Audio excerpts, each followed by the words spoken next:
현재 제주와 남해 그리고 서해 남부 전 해상에 강한 비바람이 몰아치고 있습니다. 지금대로라면 태풍 콩레이는 정오쯤 부산을 지나갈 것으로 보이고 있는데요.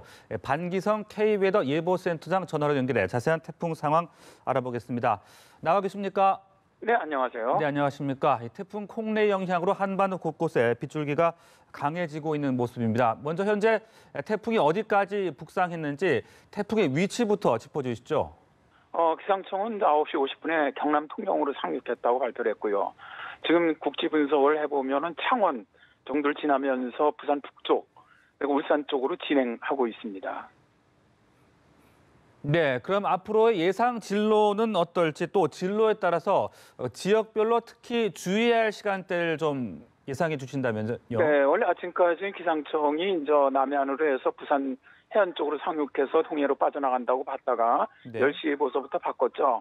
그러면서 이제 상륙을 해서 일단 내륙 쪽으로 통과해서 빠져나가는데 현재 진행해 나가는 쪽이 이제 경남 통영에서 상륙을 해서 창원을 거쳐서 부산 북쪽, 그래서 울산과 포항 사이로 빠져나갈 것 같아요. 이렇게 빠져나가는 경로 쪽이 되면은 대개 그 태풍이 중심이 지나가는 쪽에 피해가 가장 큽니다. 바람이 가장 강하니까. 그러니까 지금서부터 일단 빠져나가는 오후 한 4시 사이입니다.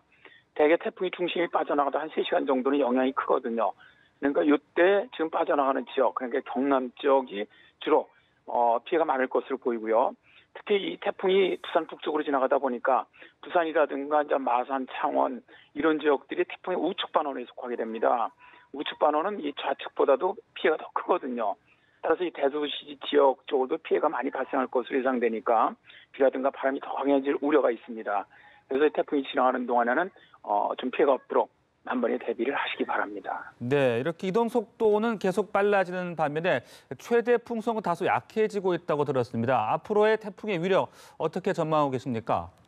일단 뭐 이렇게 육지에 상륙을 하면은 세력은 급격히 약화되는데 지금 같은 콩레이 같은 경우 이동 속도가 시속 50km로 굉장히 빨라요. 빠르면서 내륙에서 머무는 시간이 길지 않거든요. 네. 그렇게 되면은 거의 한 3시간 정도밖에 안 머물기 때문에 세력이 급격히 약해지지 않습니다. 그러니까 기상청도 일단 동해상으로 빠져나갈 때까지도 세력이 그렇게 약해지는 걸 보고 있지 않기 때문에 뭐 약해지더라도 지금 한 3m 정도 중심 최대 풍속만 약해지는 걸로 보고 있기 때문에 피해는 상당히 크지 않겠냐 그렇게 예상을 합니다. 네, 태풍이 약해진다 하더라도 뭐 크게 약해지진 않을 것이다 이런 말씀이셨는데 특히 또 바람이 강하게 불고 있지 않습니까? 부산을 비롯한 경남 대부분 지역이 초속 25m 이상의 강풍에 노출된다고 하던데요. 초속 25m 정도면은 어느 정도 세기의 바람인 겁니까? 되게 이 낡은 집 같은 경우 무너지는 수준이고요. 25에서 한 30m 되면 사람이 걷기가 힘들고 뭐 나무가 부러지고 뭐 이런 정도 수준입니다. 상당히 강한 거죠.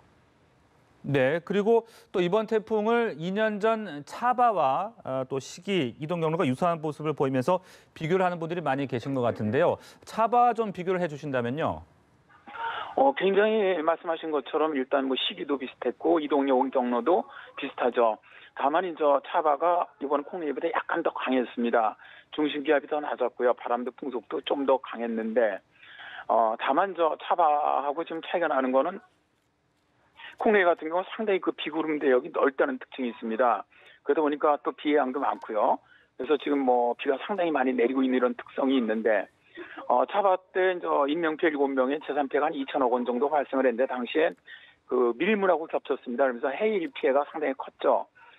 울산 같은 경우 태화강이 그 밀물 때문에 강에 물이 빠지지 않다 보니까 많이 침수 피해가 있었는데 다행히 이번에는 밀물을 시간하고는 겹치지는 않는데 지금 천문적으로 해서 그 바다 물결이 가장 높은 시기거든요.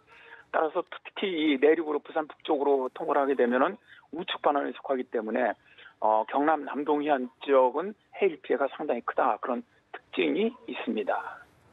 네, 10월에 태풍이 발생하는 것이 과거에는 상당히 이례적이었다고 하던데요. 최근에는 점차 좀 잦아지고 있는 것 같습니다. 어떤 이유가 있는 것인지 또 그렇다면 올해 또 다른 태풍의 발생 가능성도 있는 것인지 짚어주시죠. 사실 제가 예전에 그 예보 근무할 때는 한 20년에 한 번 정도 올라왔는데 통계적으로 최근에 올라와서는 뭐 굉장히 자주 올라오죠. 이게 이제 100년 동안 통계를 보면 8번 올라왔는데 10월에 우리나라 영향 준 게 그중에 4개가 2013년 이후입니다. 그러니까 최근에 다 집중되고 있다는 건데 네. 이거는 지구온난화로 인한 기후변화죠. 태풍이 발생하는 해역의 해수 온도가 높아지다 보니까 태풍이 발생할 수 있는 확률이 높아지고 또 북태평양 고기압이 계속 강하게 퍼지다 보니까 우리나라까지 이렇게 10월에 계속 북상을 하게 되는 거죠. 이런 거는 이제 앞으로 지구온난화라는 기후변화 때문에 10월 태풍은 점점 더 늦게 더 강해질 가능성이 높다고 보고요, 일단. 근데 올해 같은 경우 지금 아직 해수 온도가 상당히 높습니다. 태풍이 발생하는 해역 쪽에. 또 북태평양 고기압도 아직 쇠약하고 있지 않기 때문에 일부 기후학자들은 아직도 태풍이 우리나라에 영향을 주지 않겠냐 그렇게 전망하시는 분들이 좀 있습니다. 있는데 저는 하여튼 뭐 예보 관점에서 본다면 네. 올해는 이제 더 이상 태풍이 우리나라까지 북상하지는 않을 거라고는 예상은 하고 있습니다. 네, 알겠습니다. 지금까지 콩리의 상황과 전망까지 자세하게 짚어봤습니다. 반기성 K웨더 예보센터장과 함께했습니다. 말씀 고맙습니다. 네, 감사합니다.